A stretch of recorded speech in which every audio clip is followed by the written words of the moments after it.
Alright, so in my last video I talked about the first event, the first reasoning behind my post-traumatic stress disorder, and in this one I'll further explain the effects, the cause of the secondary event, which has added more triggers and made life a little harder.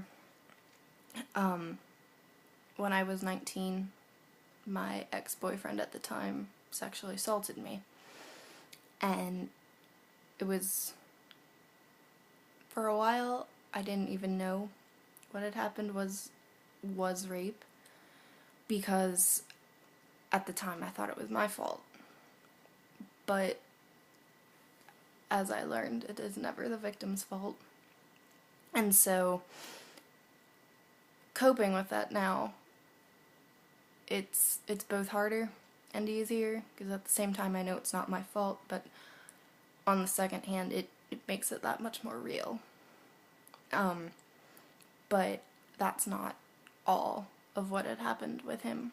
When I was in a relationship with him, we were together for 8 months, and he was sexually abusive throughout that relationship.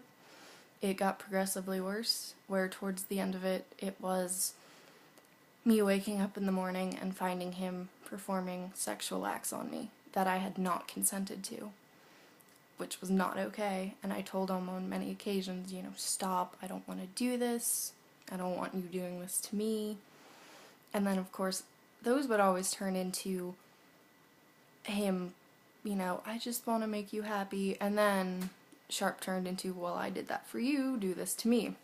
So it was both ends of the sex abuse, which is why I broke up with him in the end. But it was getting to the point where I was at college, I was 2 hours away, and every time we would video chat, he would masturbate on camera, and I always knew, because I could tell, and he would always claim, no, and then of course it turned into, well, yeah, and it was just like, really? You can't not be this deviant? And so, because my mother was in an abusive relationship, it was just like, I can't be in this relationship because I'm not going to end up like my mom.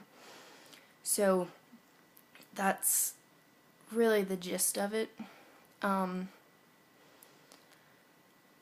breakup was not pretty.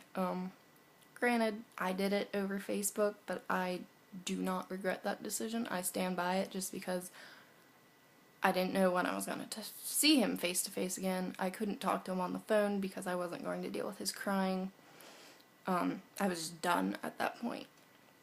But after the breakup, he tried every channel possible to communicate with me. The Facebook, Twitter, my email account, my Xbox account, friends, he tried through friends, texting of course, calling, and it just would not stop. And I had friends, like even some of my friends stepped in and told him, stop, she does not want to talk to you, you really just need to fuck off, just stop. And so he didn't stop. I broke up with him in November, and finally in December he managed to get through my defenses through the Gmail chat, and at that point I was exhausted with fighting him off, and stupidly, I admit, I relented, and I said, fine, we'll meet up, fine, I'll talk to you face to face. That was probably not the smartest move on my part. What happened was, me being young, being silly, we started back up this sort of friends with benefits relationship. But again, the same things were happening, and he was even more controlling the second time around. I would remember him telling me I would do something silly just because, and he would look at me and he would say, see, you have to be together with me. We have to get back together because I'm the only person who could ever deal with you. And just things like that that were very psychologically controlling. Definitely a red flag. And then in July, when I was 19, we were being physical on my couch. And I have to say, up until that point, we had never had sex. It had been all butt sex up to that point. And he took it a step too far, and he sexually assaulted me. The reason, really, that triggered the breakup was because the one time we had tried to have sex, I backed out at the last minute, and I said, you know what, no, let's not do this. And what ended up happening was he pinned me to the ground, just shoved me straight to the floor, and got this close to my face and just screamed at me. You know, like, what the fuck? I bought the condoms, I have one on, how could you do this? Like, just nasty things. And that's when I knew that I was going to break up with him. But, again, the longer lasting effects was that has heightened my fear of men, which I'm working on because I'm in a healthy relationship now. I don't have that fear, especially not with my boyfriend. I feel very safe with him. But I do still tense up. My fight or flight still gets activated if any male around me gets a little angry. I panic every time I see the make or the color of my ex-boyfriend's car, even though I'm 8.5 hours away from him. I can't go into a place of work, his old place of work, without fearing it. And a lot of that was he stalked me for a while. After the sexual assault, I cut off all contact, and he stalked me. One time he showed up at my work, and thankfully my manager intercepted him and was like, no, you cannot see her. And I was so scared. I was in the manager's office. I saw it all on the video cameras, and I saw him just outside the manager's office, and that's when my manager was like, no, and basically kicked him out of the store.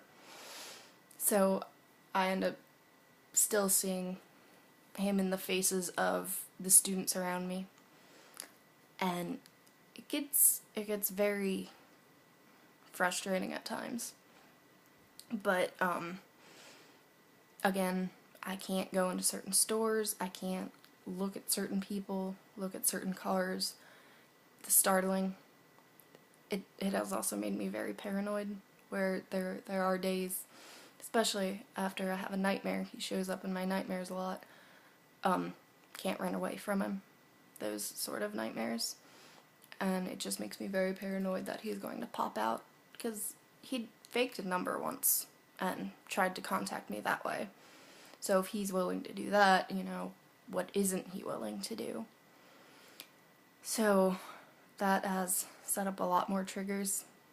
It has heightened the anger, heightened the paranoia, heightened the fight or flight response, and also cars are now a trigger, stores are a trigger, and it's so difficult to deal with, especially the nightmares, because they pop out of nowhere.